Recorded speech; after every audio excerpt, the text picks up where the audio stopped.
Good morning. I have the pleasure of serving as the Executive Director of Administration in the Office of the Dean here at CAU School of Business Administration. Today's event was originally planned to take place on campus from our new Innovation Lounge, which was funded by Dell Technologies and the Home Depot. But COVID had other plans. However, at CAU, our motto is find a way or make one. So you may notice our virtual backgrounds, which gives you a little glimpse of our vibrant and beautiful Innovation Lounge. Thank you all for registering and joining us for this inaugural Forward Forum.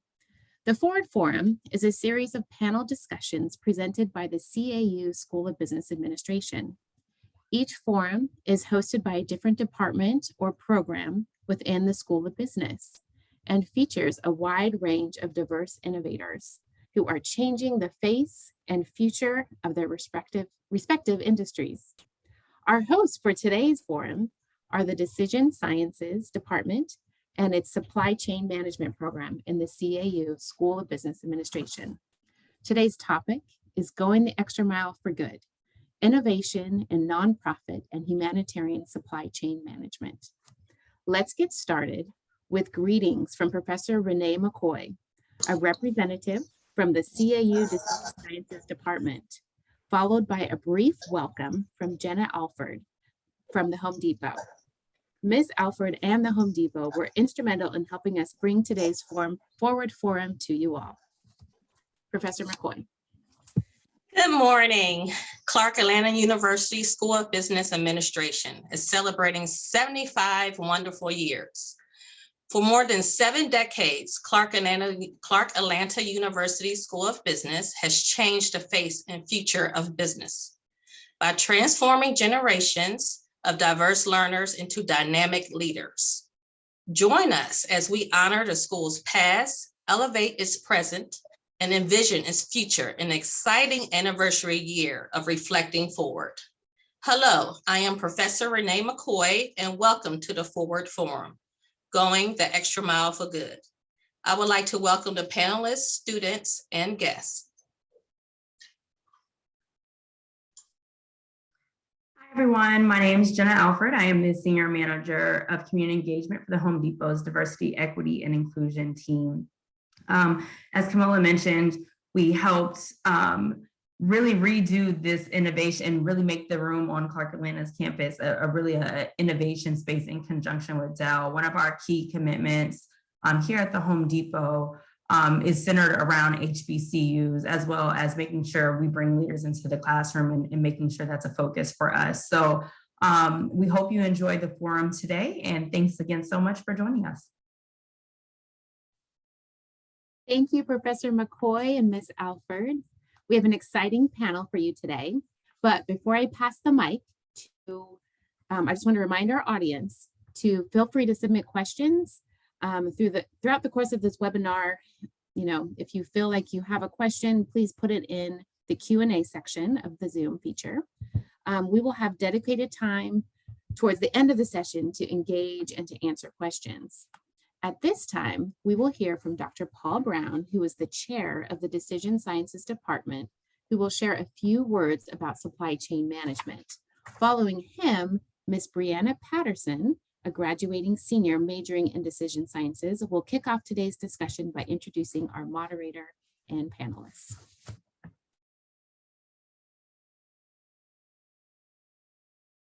Good morning. Good morning, good morning. This is Dr. Brown, and want to thank you for participating right in this forum today too. Then I believe there should be some slides. Okay, and I just want to talk just a few moments too about supply chain management.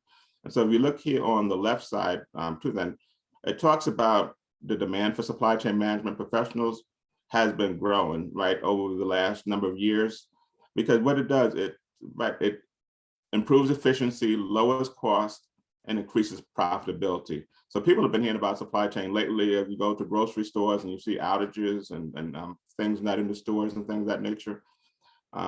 Ports, right? The ports are backed up. And so people have been hearing about supply chain more so lately because of the problems that have been taking place. If you look on the right side, it kind of gives you an idea of one of the areas of supply chain. If you think of an iPhone, so the iPhone, right, is made, but you buy it from Apple company, but Apple company is not the only company that is involved with that iPhone. And so you really can't read it then, but the design of that iPhone is going to come from the folks at Apple company and the headquarters in California. But the touch screen for that is going to come from Texas Instrument Company, right? Another company in the United States. The Bluetooth and the Wi-Fi is going to come from a company in Japan. The phone network is going to come from another company located in Germany, right? And the semiconductor is going to come from another company in Italy. And so what you see, it's a group of companies that actually make this iPhone happen, right? So in terms of the parts. And then once you get all those parts, the iPhone is actually assembled in China, right? And so what happens now, what the change is, it's supply chain versus supply chain, right? It used to be company versus a company, but really now, guys, it's a supply chain, which is a group of companies and how well they work together. And iPhone is an example to them to make products. Next page, please. Next slide. So that's in terms of our curriculum a little bit on this too, that at the top, we talk about supply chain management. And so we talk about looking at from a strategic level. And so for a moment ago, we were talking about Apple. And so when you talk about strategy, you're talking about long-term, what are some of your long-term objectives, right? 3 years, 5 years, 10 years out. And so for Apple company, right, their plan is to be 100% carbon neutral for their supply chain and their products by 2030, right? So looking over this decade to them, by 2030, they're going to be 100% carbon neutral, right? So that would be an idea of the long-term, strategy there too in terms of supply chain. On that, you come down to the global sourcing, right? So that's where you got to procure parts, products, things of that nature too, then, right, for your company, for your organization. So that procurement piece is still a secret, how important that is. And I think one of our panelists is going to talk about that too, even with their organization. But we deal with Dell company today. And so Dell is a leading company in their space too, then, right, with PCs, laptops, and of that nature. So last year, Dell had $94 billion in sales. So $94 billion in revenue. Their sourcing, their procurement was over $60 billion. So right, over $60 billion in sourcing, right? So that's why that is just a big, big part of supply chain. Operations, you look at operations, that middle section too, then one of the areas is called Lean Six Sigma, right? Which deals with process, quality improvement, looking at the customer, delighting the customer, meeting customer expectations. So that's a big part of operations. And then on the right side too, then is logistics, which is the biggest part is transportation. So if you look at GDP, GDP is what, over $20 trillion, almost $2 trillion of GDP is in logistics and transportation, right? So which means it's just a big, big area, really, really important. So whether you're talking about rail or trucks or whatever, too, then that transportation and logistics is just really, really important. And then the piece on the bottom too, then, and just to kind of share what you got, go back a little bit to that. We started this concentration in 2003, right? So we've been doing it almost 20 years now. And so these enablers and stuff, really for us, is really about technology and analytics, right? So if you look here on that SAP, right? So SAP is what the leading ERP system in the world, right? So about 70% of companies in the world use SAP, right? ERP system. And so we just really got to thank Jay CAU, right, who's been teaching SAP, he's been keeping up to date with it.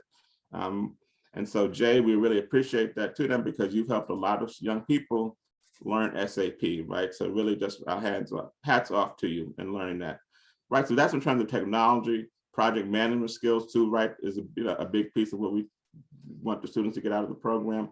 And then those couple of things on the right side, data mining, data visualization, right, concepts, some of that machine learning, right. But we started focusing on more so in the last 5 to 6 years or so, modeling the supply chain, right. So these are analytical skill sets. So in 2003, when we started the program, one of our professors, Dr. Kim, took a course from MIT, which was that modeling the supply chain. And so now you start to hear more people talk about this, some of the analytics space. But for us, that's something that we've been focused with our students for about 20 years now. Right, so those skills provided the supply chain and strategy really provides for some dynamic young people coming out. And then this is the next slide, please, the last one. And this real quick too, then just some of the positions too, then the folks do when they come out, like that sourcing and purchasing, category manager. So we look on the right side, Trisha Collins Reed, she was a graduate too then. So she's at Coca-Cola company, right, in the procurement organization. So she's a senior procurement manager. Logistics and transportation is another area, and consulting, right? So consulting is always a big area in supply chain because it's very strategic in nature. And so Destiny Coleman, right, she is on the consulting side with IBM, right, in Washington, D.C. So thank you to then, right, just to give you a little bit about supply chain management and supply chain management at Clark Atlanta. Thank you.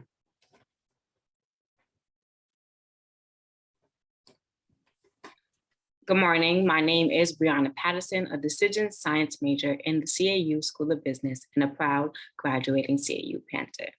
It is a distinct honor to be with you here today to introduce a great panel for our first forward forum, starting with today's moderator, Chris Crowder, Director of Logistics at the Home Depot. Mr. Crowder has a 28 years experience in supply chain management. He previously worked at companies like Clorox, Walmart, and several others.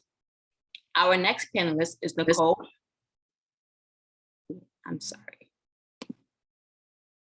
Our next panelist is Nicole Armstrong, Chief Executive Officer at Techbridge. Ms. Armstrong is the first woman and African-American to serve as CEO in the organization's history. She's a business executive with over 20 years of experience spanning the public, private, and non-profit sector. Ms. Armstrong has a bachelor's degree with honors in computer science engineering from Binghamton University, Watson School of Engineering, and graduated Phi Beta Kappa from the University of Maryland, University College, the master's degree in business. Charles Redding is our next panelist who served as the president and CEO of Medshare International Incorporated. Mr. Redding previously served as COO for an organization and has served in several senior management positions throughout his career, including serving as vice president of global operations for Johnson & Johnson aesthetic medicine business. An Atlanta native, Mr. Redding graduated with a bachelor's degree in chemical engineering from Georgia Tech and received a certificate in team management from the Daniels School of Management at the University of South Carolina. Our final panelist is Keith Parker, the president and CEO of Goodwill of North Georgia, one of the largest nonprofit organizations in the Southeast. Mr. Parker is also known to many in Atlanta as the former CEO of the region's mass transit system called MARTA. Mr. Parker, who ran the system for 5 years, oversaw one of the greatest turnarounds in the organization's history. A native of Pittsburgh, Virginia, Mr. Parker holds an MBA from the University of Richmond, as well as a Master of Urban and Regional Planning, MBA Political Science from Virginia Commonwealth University. Ladies and gentlemen, this is our panelist, and this is our forward forum. Thank you.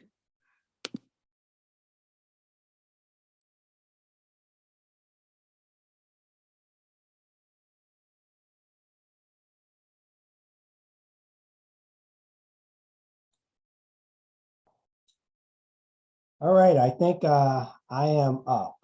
We've heard, this is to the panelists, we've heard who you are, and that was a great introduction.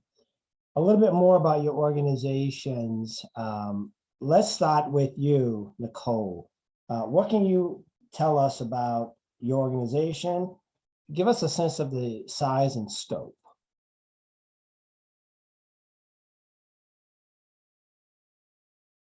All right. Well, good afternoon, everyone. I am so happy to be here. Thank you for having me, and thank you for this kind of timely discussion, I think, around supply chain management.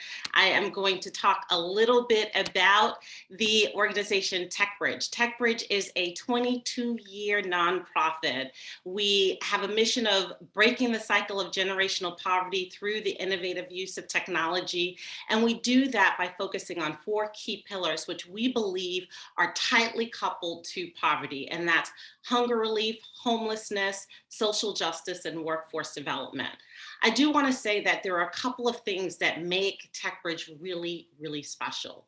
Number one is that we are a technology company. We build and deploy our own technology solutions, and we'll talk a little bit more about that. Number two, we are a nonprofit for nonprofit.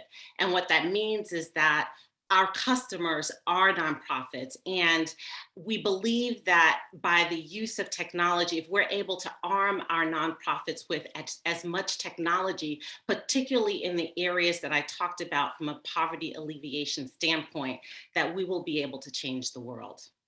Number three, what makes Techbridge really special is our technology career program. About 4 years ago, we decided that the real way that we start breaking the cycle of poverty is by getting people employed.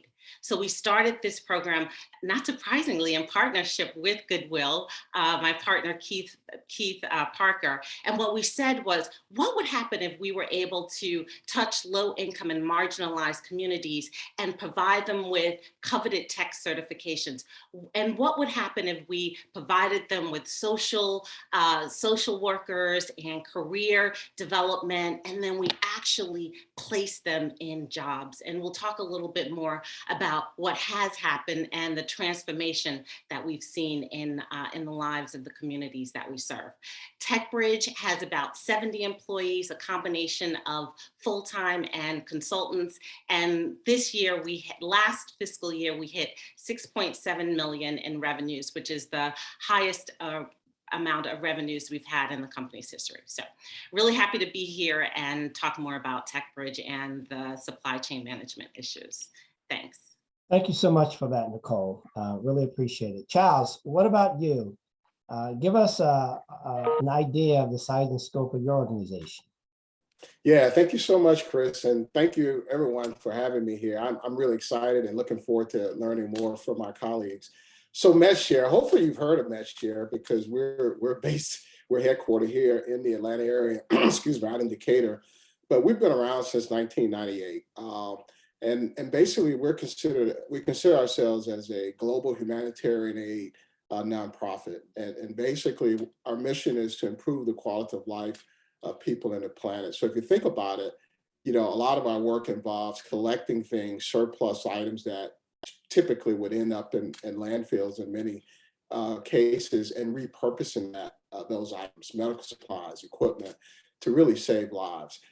In terms of the size of Medshare, so we've got a 54,000 square foot warehouse located in Decatur, about 20 people there. We've got another 10 out in the California Bay Area, where we have another 54,000 square foot warehouse. And then we also up in the New Jersey, New York area with a 10,000 square foot warehouse. But all of those locations are collecting and working with hospitals, suppliers, distributors, manufacturing companies to get product in that we can repurpose to save lives.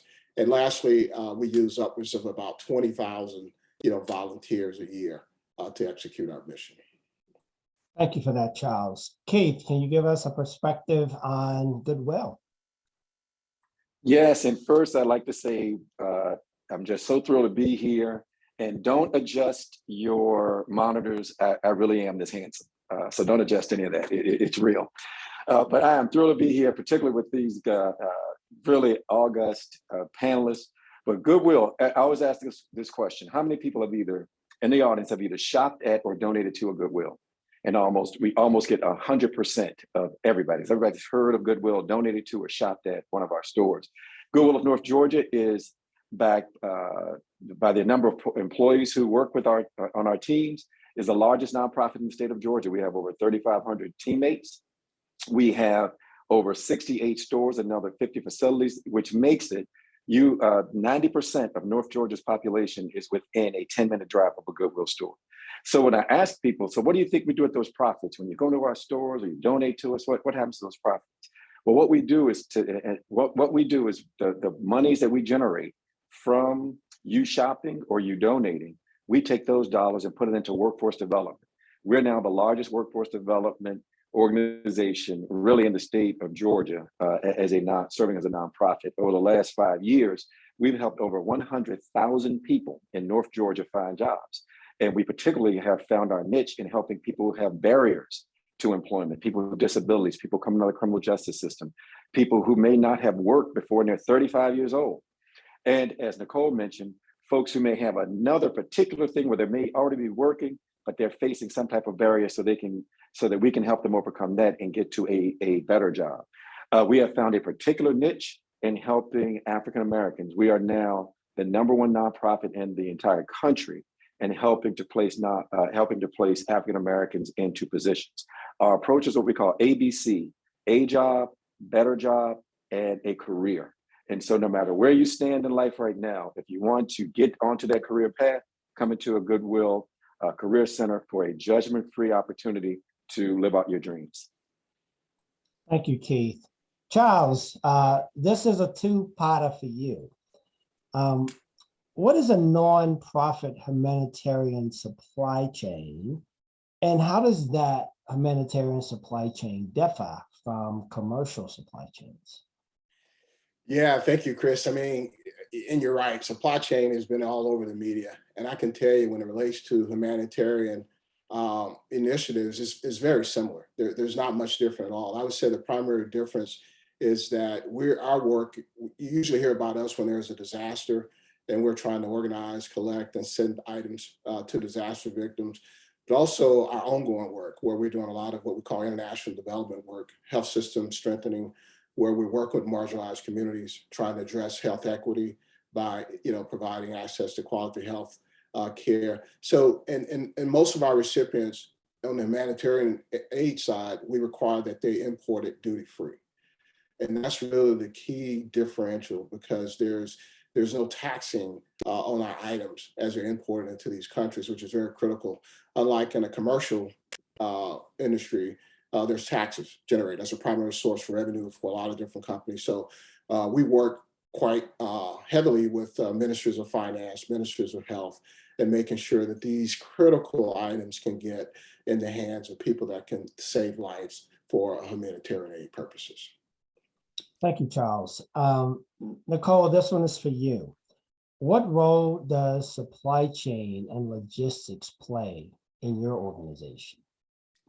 So I love that question, because I think that's one of the Techbridge's best kept secrets, which is that all of our products touch the supply chain. So I'll kind of talk a little bit about each of our big products. So the first is our supply chain management for hunger platform, which supports 99% of the movement of distressed goods through the Feeding America network. And that means that we are the backbone to being able to support 200 food banks and get the food that comes out of those food banks to 60,000 food agencies, which include churches and food kitchens. And that is a big part of the work that we do every day. The second thing that touches supply chain is our platform, our Home Bridger platform, which really kind of looks at being able to connect disparate systems. And right now we're working with United Way of Nashville. We've been able to connect 25 nonprofits, 5 local and state agencies, and several school systems, so that we can really look at how we are supporting the continuum of care for people who are experiencing homelessness. And we don't think about the fact that we talked about transportation and logistics and all of these things. We don't think about how those entities impact people who are experiencing homelessness. If you think about the #1 issue is transportation. I'm going quickly because I know we don't have a lot of time. The second area is really in our social justice, where our justice server and pro bono portal kind of are leveraging that to go into legal aid agencies to manage their supply chain, right? Their micro supply chain, and making sure that we are getting services, free services to the people that need them most. And then finally, we're working with our Tech Steps platform, which will be powered by TCP and will allow us to support the workforce development supply chain. Thanks, Nicole. Really appreciate that. Keith, you lead a nonprofit retail and resale operation. How does that differ from for-profit retail operations? In only really one way, and that is what we do with the profits. every other element about our retail is similar to, let's say, a Target or a Macy's or what have you, and that we have to be absolutely technically on point in how we handle all these goods, how we handle customer service, how we take care of leases, how we take care of all the safety and other protocol that are required for any big business. And we are a big business. At this point, we're generating more than 7.5 million customer interactions per year.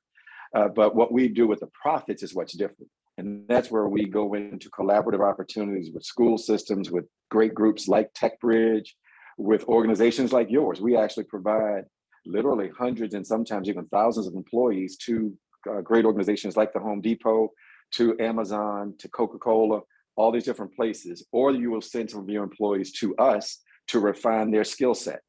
And we actually begin this in many of our career centers. We have 13 different career centers throughout North Georgia.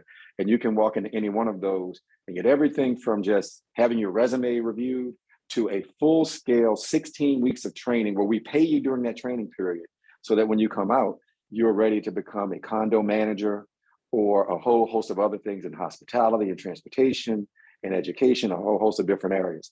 So biggest difference, the profits from a place like Target goes to shareholders, profits from Goodwill goes back to the community.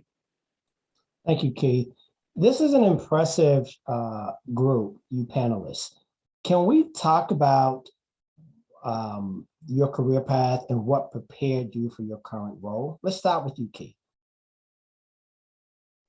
Well, I think leadership takes practice. And I'm a big firm believer that if you want to be truly adept at running, whether it's a small organization or something as large as, say, MARTA, when there was a $1 billion budget of that organization that I ran, it's that you have to get in and get into the mix and learn where your weaknesses are so you can begin to beef those up, and also how to capitalize on your strengths. And you do that by more than anything else by practicing. But you don't just get your practice from your companies. Where I have found the greatest opportunities to learn to hone my leadership, my ability to motivate people, my ability to bring together teams and so forth is in volunteer work. I got my first presidency in Petersburg, Virginia, where when I became the president of Gentlemen Athletes and Scholars, known as the GAS guys, when I was in 11th grade.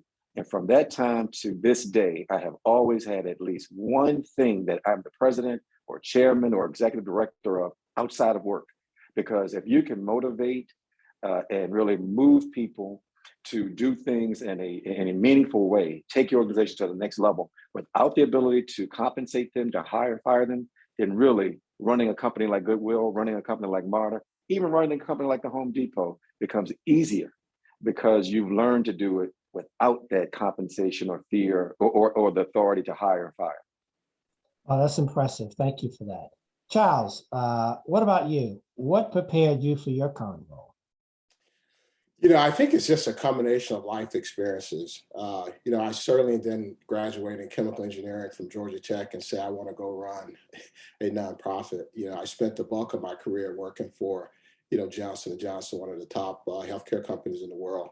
And through that, you get these life experiences where I saw firsthand the need for better supplies, medical supplies and care for a lot of marginalized communities around the world, having worked in China, worked in India, worked in Mexico, and even here, you know, in the US. So I think I always tell people I live by the 3 Ps, and that's really people, passion, and processes. And I think if you can hone your leadership around those 3 things, I always tell people, surround me with great people, I can do great things. Everything to me is a process. So I look at the world through that lens. And so I always think in inputs and outputs and how can I continuously improve even with myself. I would like to think that I'm still not fully prepared for what I'm doing, but I continue to learn from great people that I surround myself. But I would encourage everyone, just have an insatiable thirst for learning. It's just a journey. Just keep learning, read as much as you can. I agree totally with Keith. It's really around leadership, and leadership can be applied across multiple industries. And this one for me is really personal, you know, because of the work we do. We're actually providing hope to the hopeless. And we are, making sure that those forgotten ones are being heard. And so with quality healthcare, with, thinking for the environment and all the great things we do, just continue to do that work. And I think it all comes together to help those around you. Wow, that's great, Charles. Thank you. Nicole, what prepared you for that great career that you've had? What's gotten you prepared for the current role that you're in? Well, I love going last on this question because I can say everything Keith said, everything Charles said. And then because I know we are in front of students, I will say formal education was an important part of my preparation, having a computer science engineering degree and then going on to get my MBA with a concentration in finance definitely helped me in the world of business. I think the second thing is just having a thirst, as Charles said, for learning, but just curiosity and innovation, I think, are really important, and being able to kind of imagine a different future. It has helped me really in my career. And then the third is just an example from my parents. Both my mother and my father were civil servants. They had a heart for service. My father spent 30 years as dedicated to the Navy, and my mother spent 32 years as a Medicaid eligibility specialist in the city of New York, helping people that needed the most help. So I think all of those things really kind of is the reason why I'm sitting in this seat right now. Wow, that's awesome. Thank you for that, Nicole. Charles, in your opinion, what are the best jobs in the industry today? That depends, right? Let me just say this. I think there's a diverse set of jobs and opportunities that perhaps most students would be aware of. And I think Keith hit on it. Don't think, I always tell people nonprofit is not, it's a tax code, not a business model. And so we're running businesses just like any other corporation. So the same jobs opportunities there we would have there. For example, I have an opening now for a chief operating officer, for example, who manages my entire supply chain. And when we think about supply chain, we used to distill it into, planning, sourcing, making, and delivering, right? This organizing, warehousing, movement of parts. So certainly there's great opportunities in logistics. We have a logistics manager that work with all the freight forwarders and, making sure that work is done. Lean and Six Sigma, I saw that on there. I'm Lean Six Sigma certified. I think those skill sets, if you can bring that to the workplace, are invaluable. We do value stream mappings, all the same things that you would do. We have computer and IT. I'm speaking for Nicole now on the tech side, but we do the same thing with tech. In fact, we work with Techbridge on developing a technology strategy, for example. And so I think just think of it. Don't think of nonprofits versus for-profit. We like to consider ourselves as for-purpose organizations where you can do well and do good. But in terms of the skill sets, companies, and opportunities, they're very much the same. Very much the same. Thanks for that, Charles. Nicole, as you think about opportunity in your organization, what are the jobs that are currently in greatest demand? So I'll talk about what's happening in Techbridge, and then what we are seeing from our employers, which is all things lead to tech. So in terms of just at Techbridge, we are absolutely continuing to look for programmers and developers. That's a big part of the way that we deliver value to our constituents. Number two is project and program management, really, really big. Number three is business analysis. And I would say there's a real shift that we're seeing towards data analysis. As we are knitting all of these systems together, we are looking to be able to have data that can allow us, that gives us the power to make predictable decisions around change. And then the third is absolutely process improvement. As we kind of look at kind of some of the old processes that we have in place and how we kind of move to the next stage of development, we need process improvement managers. What we are seeing from employers, though, and this is really important for the students that are on the call, is that you are in the right careers.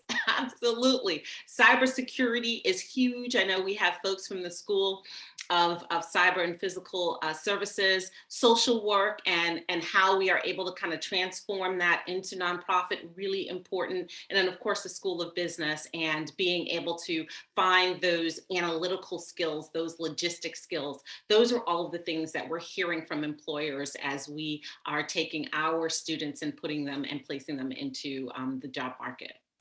Awesome. Thank you so much, Nicole. So Keith, if you could look into your crystal ball 10 years from now, what new jobs do you think or opportunities will be available or the industry will be looking for in supply chain or logistics? Something we've never seen before. But it's all changing so extraordinarily fast. And to be candid, I don't think we even know what those jobs are going to be right now, because there's been several studies that have been embarked upon effectively looking at what jobs can't be replaced by robots or automation. And fewer and fewer and fewer jobs are existing that aren't in some way, shape, or form been impacted in a dramatic way. But the things that we do know that will constantly be there, we have to have people who have emotional intelligence, folks who know how to work closely with other groups. And now, not just a group who might just be next door to you, but who might be in China, who may be in the Soviet Union, who could be in Canada, because you are going to be working with supply chains that truly are worldwide. Secondly, you have to have people who have leadership characteristics. Always, you need people who can help navigate the room, help navigate all these various relationships, but then have the technical expertise to pull all those different things together. And then finally, you have to have people who are ambitious, because all the different components of what we're seeing now for companies who are successful are companies who are able to adapt. Remember, Amazon did not start as the company that it is today. It started as a company that sold books. And now today, Amazon is eating almost everybody's lunch because they have adapted those skill sets in their platform into what customers are asking for.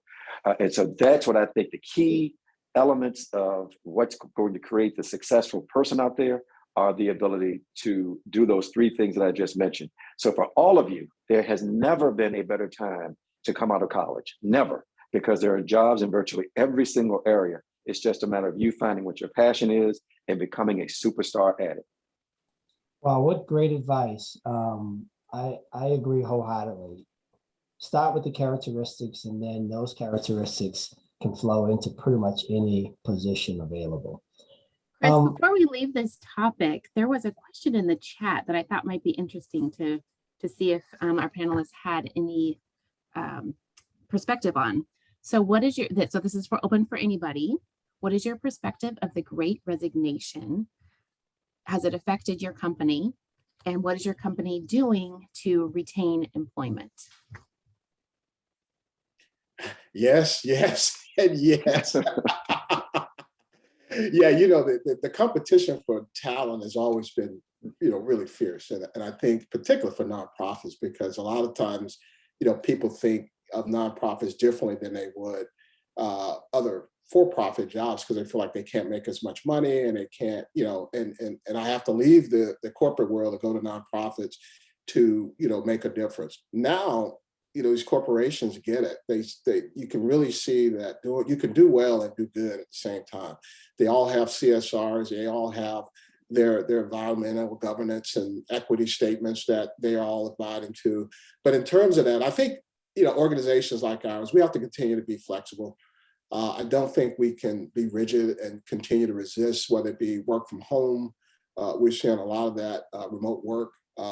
And so we're doing a lot of job reshaping and really trying to see what are the core elements of those jobs and what do we need to do, because, and we also, even at our board level, we're talking about developing talent acquisition and retention strategies that look very different than what we used to attract employees for. It's very different. So I'll leave it to the other panelists, but I would just say that, yeah, we're being impacted by it. We have openings, but we also have the opportunity to bring in some more talent. And so it's actually been a good thing in many ways for us as people have left. It's opened the doors for us now to take a critical look at the talent that's out there. And be honest with you, I really like what we're seeing so far of those people that are deciding that they want to work for us. And I can actually jump in here for Home Depot a little bit. And Chris, you can probably speak to this in regards to the supply chain department. But Home Depot has a full talent acquisition experience team that is looking for candidates within these certain fields, within technology, because it's so fast growing in regards to supply chain. And not only are they looking for talent, but they're looking to diversify those particular fields. So as I mentioned earlier, you know, as Home Depot is partnering with Clark Atlanta, we have an initiative to partner with several HBCUs and to source the best and top talent within those particular fields as well. So I think all corporations can really speak to this now, and big businesses, they are paying attention. They're paying attention to those high paying jobs out of college. They're paying attention to what's growing fastest. They're paying attention to the best talent. And like I said, I can't stress enough to diversify that particular talent. And I know that's one thing that we're doing at the Home Depot as well. So I agree with that, Jenna. I think we do a really good job on several fronts. Home Depot, over the years, have paid a fair wage, but the differentiation for Home Depot has been and continues to be our culture. We are rooted in the basic principles of and the values that our founders started this company with. It is preached every day, and the values are so strong that if you are not value centric in the Home Depot, you're just not going to fit in. You're going to be uncomfortable, and as a leader, you're going to end up leaving. So having leaders that are driving the values of the company, I think, are imperative, because that's what keeps our people. That's what keeps people loyal, is the way you treat them. If you treat them with dignity and respect, and make sure you gotta, first of all, pay them fair. None of us are doing this pro bono. Home Depot is for profit, unlike many of our panelists. But you gotta start with those basic principles. Pay folks a fair and equitable wage, which we do, but it's the treatment. Many people that are top of the pay scale are seeing people leave in droves. And we're seeing some of that, but it's not in droves. We take a lot of pride in our value system and a lot of pride in our associates. So I'm really proud to be part of the Home Depot.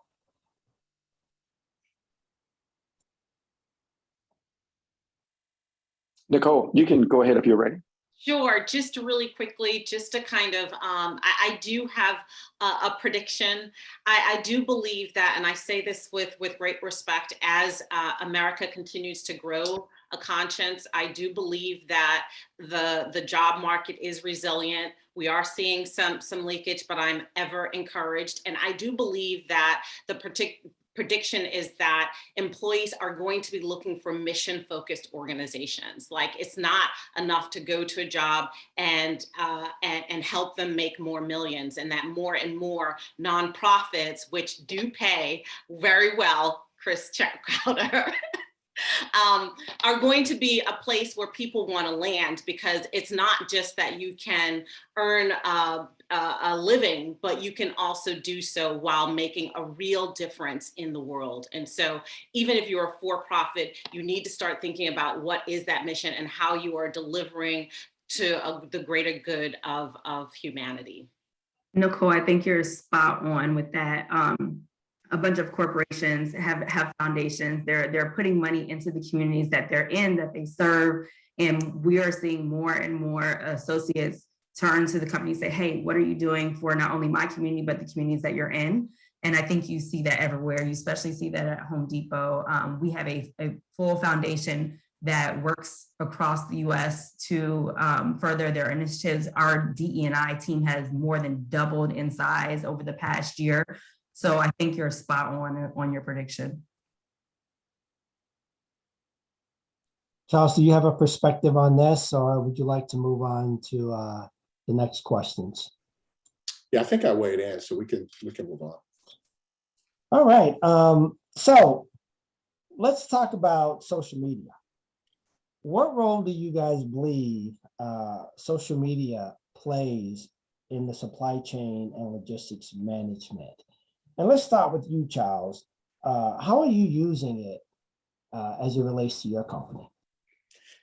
Yeah, so if you think about social media, it's like a supply chain, right? It's distributing messaging across digital platforms, and one of the ways Medshare, our work involved a series of programs, maternal child health, disaster relief, primary care, infectious disease control. So we've been really busy around responding to the COVID-19 pandemic by providing PPE.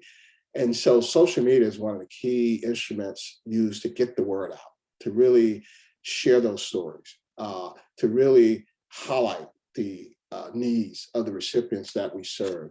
And that's here in the United States as well. I can't tell you how much work involves in supporting safety net clinics. And these are clinics here in the US providing critical care for those without insurance or with insurance. And so social media, we actually developed a social media strategy. I'm sure all the rest of them do, but it's linked with our supply chain, as we're shipping to a different country and telling that story, getting recipient feedback, sharing that with all our community, if you will, around. And that helps us. It helps us in many ways. Number one, with donors. Donors want to hear about the great work that you're doing, not about Medshare, but about the recipients we serve. And so it helps with our community, keeping them updated. So I'm a big proponent of social media. We use it religiously, but I would just caution people to not overuse it, be very strategic with it, and don't be duplicative with the same messaging across all the various platforms. So we try to make sure things are catered for those particular audiences, or else you'll just turn people off and it'll be information overload. Nicole, thanks for that, Charles. Nicole, what are your thoughts? Very similar to Charles.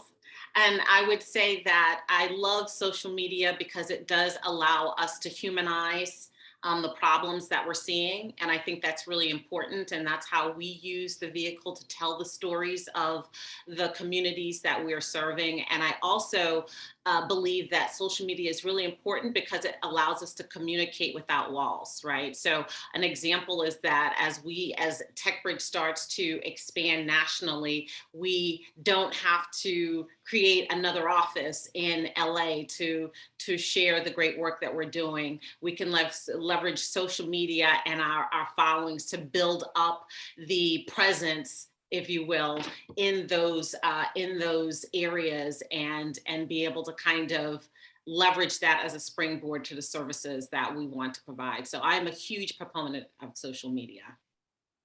Keith, would you like to weigh in on the Sure, impact social sure. media has on your industry?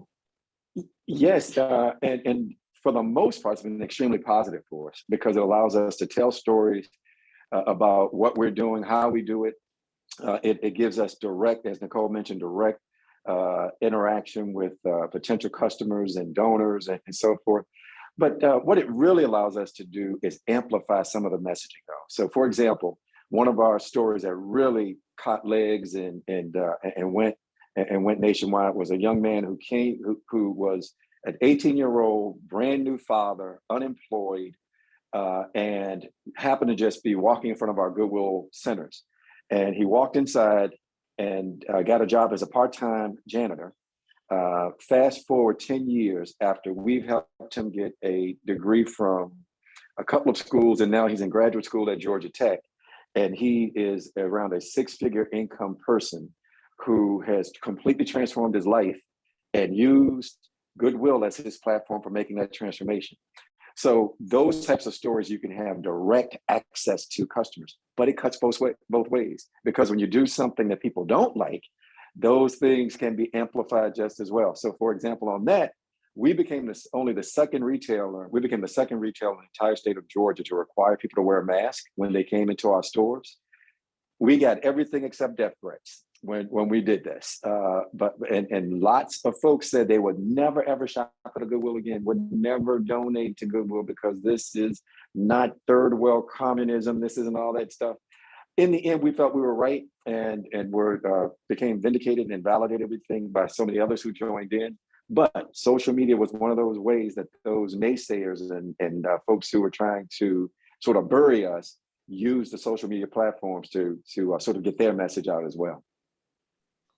So we're coming up on the end of our panel discussion.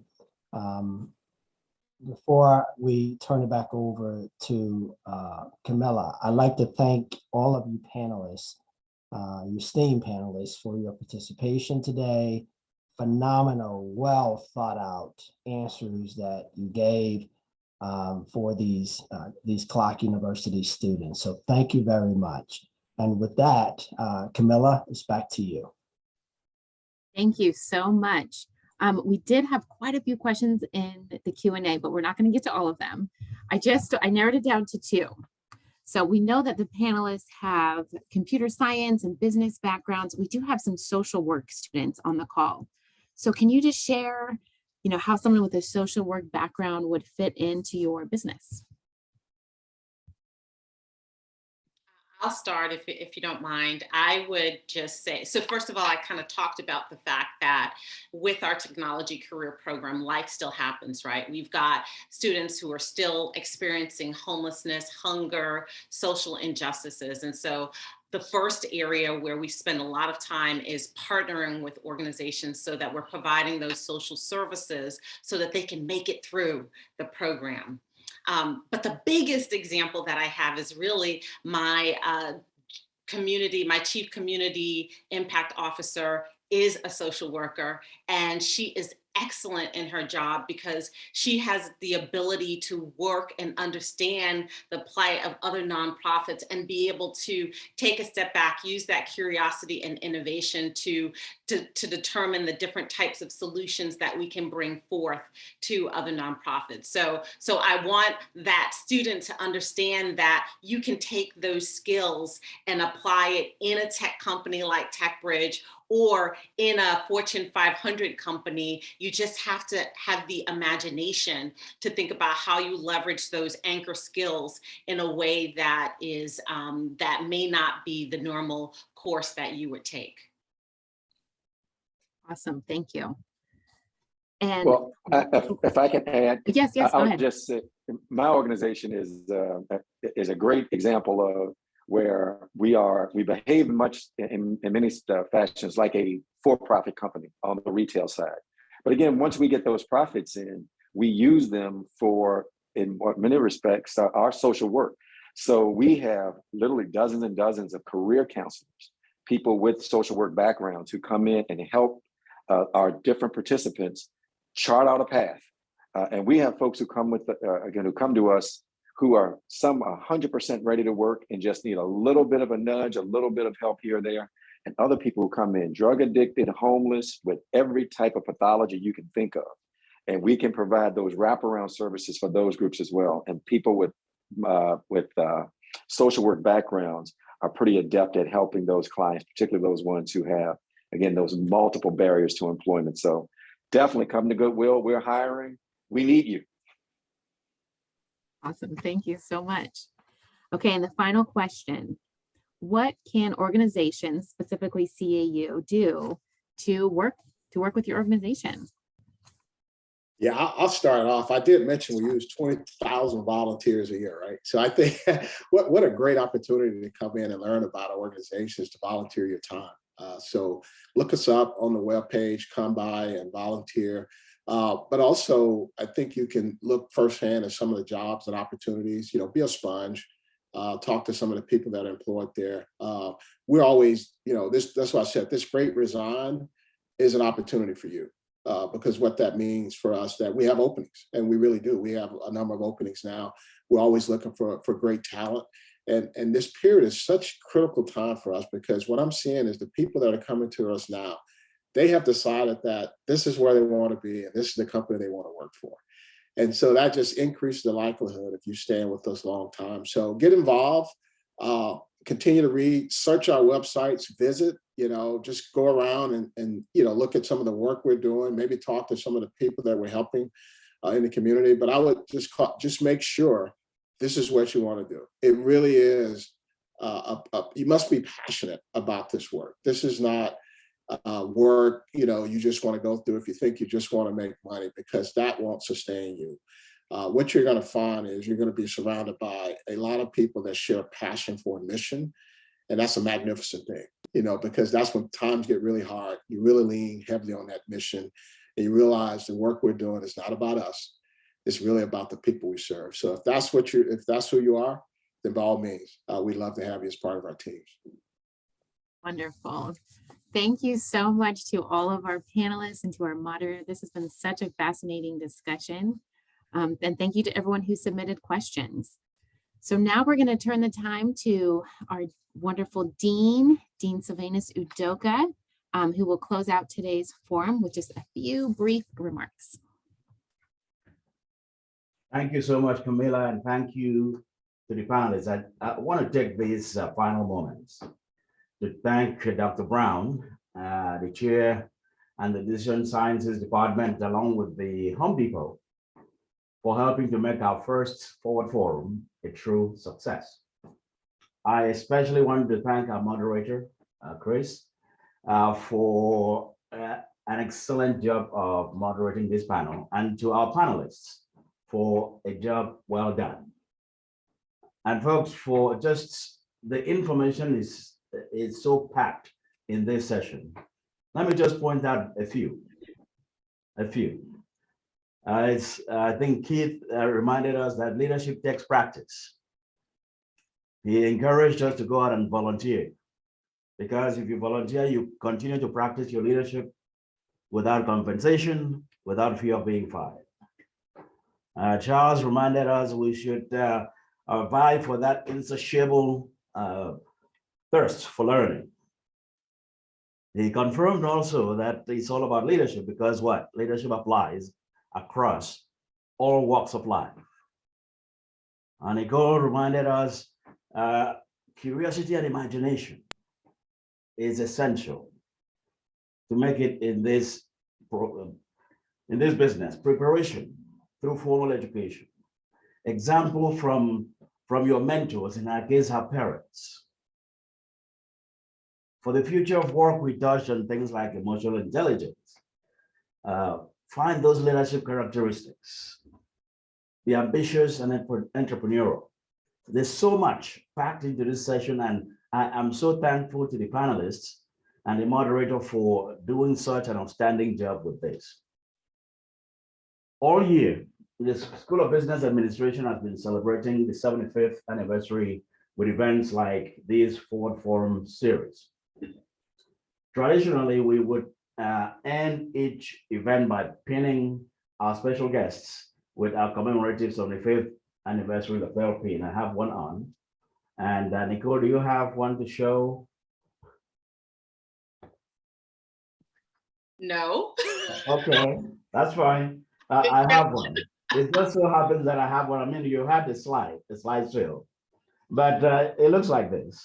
Oh, wonderful. I will wear it proudly. Looks like this, and I will send, since we're not able to meet in person today, I want all of you to know that I will get your pin to you. And yes, that's it. There's the pin. And it said 75th, we're reflecting forward, which was our theme for this,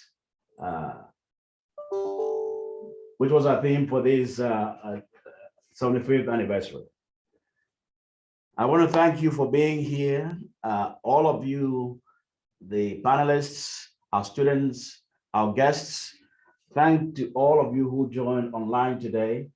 This concludes our first Forward Forum. Thank you to everyone. Thank you, Dean Udoka. Thank you, the Home Depot. Thank you to our moderator and our panelists. Please don't forget to visit cau.edu to learn about future Forward Forum events and to join our mailing list. And students, you can check your Canvas page or Instagram for any updates and events happening within the B School. Have a great day.